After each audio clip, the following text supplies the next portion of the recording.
The sky tore open in fire. Missiles streaked like lightning across the horizon, and one voice cut through the chaos with unflinching resolve. She had been grounded, stripped of her wings, accused of recklessness.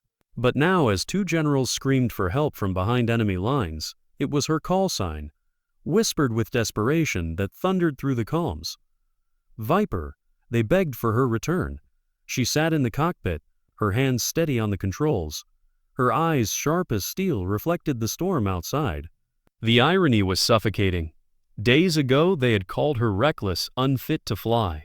Today, those same voices pleaded for her cover, their survival pinned on the woman they had silenced. Her silence was heavier than any weapon. A silence that judged, that remembered, that carried the ghosts of all she had lost. She did not answer right away. She let the weight of their fear hang in the air. For once, the generals would understand what it felt like to need her more than she needed them. Her story was not one of medals or speeches. It was one of scars. Long nights in hangars smelling of fuel and metal, the vibration of engines humming like a second heartbeat. She had lived inside those machines, bled into them, wept into their cold steel frames. She had once been the golden pilot, the one who could fly through storms that swallowed others, the one who didn't flinch when radar screens lit up like graveyards. But brilliance comes at a cost, and hers was measured in the lives of wingmen who never came home. She carried their laughter, their nicknames, the unfinished stories they left behind. Every time she zipped her flight suit, she felt their absence pressing against her ribs. Her defiance had not been loud. When the review board branded her too risky, she had stood in silence, her jaw set, her gaze fixed forward. Others had shuffled, coughed, looked away. Even her so-called allies had bowed their heads, unwilling to stand beside her. She had not defended herself. Not because she was guilty, but because words meant nothing against those who had already decided her fate. Silent dignity was her weapon, and she wielded it like a blade sharper than any argument. Now the irony twisted like a knife. Those same generals who had once marked her as expendable were trapped. Their planes pinned down by enemy fire, their commands broke apart in desperation. She listened, she weighed, she thought of the long nights after being grounded, walking airfields with her hands brushing the cold wings of grounded jets. She remembered the whispers of mechanics who still believed in her, who left small tokens by her locker.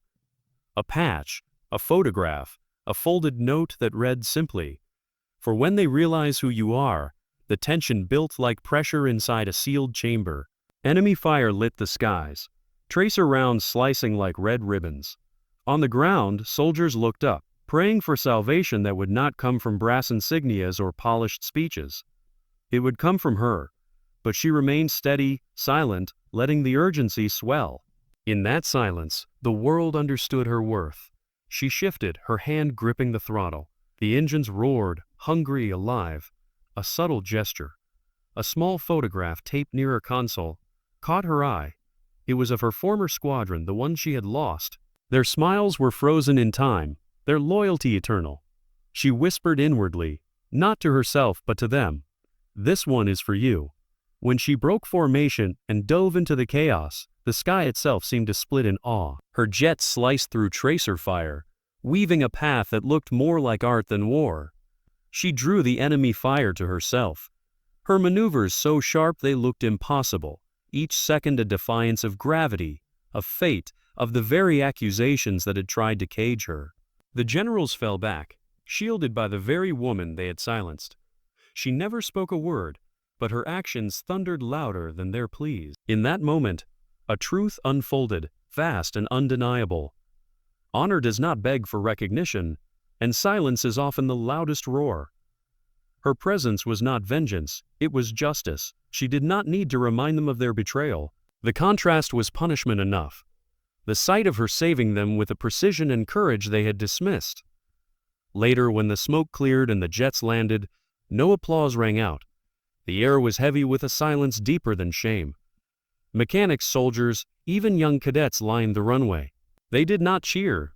They stood, straight-backed, heads high, their silence a salute stronger than any anthem.